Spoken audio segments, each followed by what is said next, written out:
Hi everyone, Marla Miller from marlamiller.com, and I'm offering a quick query critique. This one is number 97, I think, or 96. Again, all of them are posted on my YouTube channel, as well as at marlamiller.com. On YouTube, only the video is posted, not the letter. On marlamiller.com, the letter accompanies the video, or it should. Sometimes it doesn't.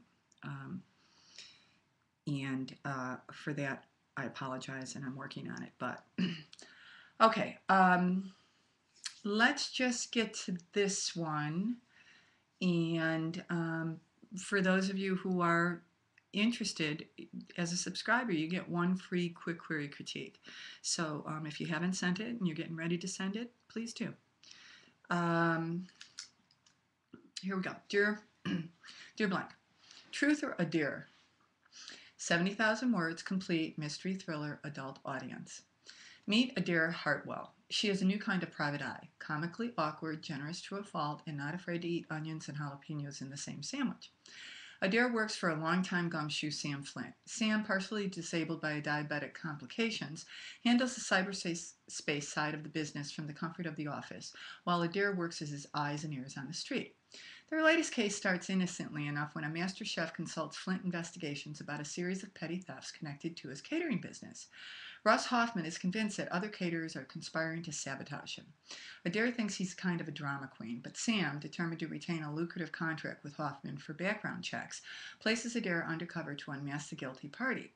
Before long, a surprisingly complicated array of suspects emerges, including a bejeweled widow with a Hummel figurine obsession, a mysterious young girl who's anxious to keep her past at bay, a teenage drug addict with a suspiciously thick wallet, a stereotypical slacker with a pricey home theater, and a former high school football star with a strong sense of entitlement and thinly veiled dark side.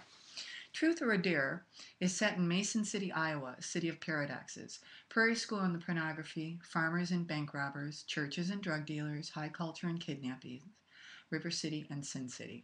Adair's first adventure has a police chase, hot guys, Harold Lloyd, teddy bears, Elmer school paste, sauerkraut, chocolate, almond ice cream, and a startling plot twist. My name is blank, and Truth or Adair is my first novel. I've worked as an art museum curator and director of literary art projects for the Arts and Humanities Council. I live in blank with my husband and 2 daughters. I volunteer at the public library when I'm not busy driving my children around. I believe Truth or Adair would fit into the same literary market as Shannon McGowan's series by Marcia Mueller, the ABC Mysteries by Sue Grafton, and the Stephanie Plum novels by Janet Ivanovich. A sample of my story is included in the body of the email, or may I send you the complete manuscript? Thank you for your time and consideration. Okay, so what do I think of Truth or Adair? Well, I think it reads pretty. I think that the protagonist of Truth or Adair is quirky, and this query is quirky. That's a good thing. I think that the protagonist, by the author's description, is comically awkward, and actually the query letter has some comedy in it, and that's a good thing. I think she set it up very nicely, with the exception of a couple of things. Now, she says that she's a first-time novelist, and it shows in the query letter just because of the formatting of the query letter. The first sentence where she says how many words it is, that it's mystery thriller, adult audience, I would just get rid of that, and you can put it at the end. But don't put it in parentheses. Just bleed it into the last, sentence or two of the query letter, and open it with "Meet Adair Hartwell." It's good. It's a good opening. Let's see. I think that paragraph 3,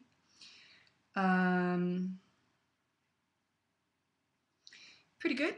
It gives us a landscape of the kind of characters we're going to be dealing with. She tells us that in paragraph 5, she says, it's just one sentence or two, that there's a startling plot twist, and there's no reference to it. And that's good because this is a mystery, so we want to keep the reader guessing, right? So just a couple of things. I like it. I think that where I would put some attention is these are very short paragraphs, except with the exception of her fourth paragraph. They're all like just 2 sentences. So I would look at that again. In the one, two, three, four, in the fifth and sixth paragraphs, she says that truth or dare is, she talks about the paradoxes. And then in the next paragraph, she talks about all the adventures. I would bleed those into one paragraph, and I would probably edit down a few of those because it's almost like 1 + 1 = 1/2. So you might want to throttle back a bit on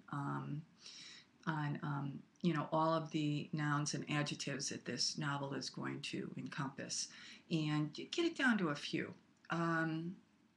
I like the idea that the city that this is set in is a city of paradoxes. That's good. So you might want to look at the next sentence or the next paragraph, because here's what she does. She says Adair's first adventure has a police chase, hot guides, Harold Lloyd, teddy bears, Elmer's school pace, sauerkraut, chocolate ice cream, and a startling plot twist. I like the startling plot twist. I really don't care for the rest of it. I don't think it adds anything because you've said up above what it is. It's a story of that's filled with paradoxes. I think in my opinion, that's enough. I like the idea of her voice in this. She defines herself as a museum curator and a mom, and her voice is spunky, and I think this novel is going to read like it's being told by a spunky protagonist. And then the second to the last paragraph where she says, same literary market. I probably wouldn't add all of those authors. I probably would just focus on the one that it's most like. I would do that, and I'd also pitch it to her agent. But when you add so many big names, I don't know. It's again personal. But I would pick one because less is more. And then the last, she says a sample of my story is included in the body of this email. Now, if the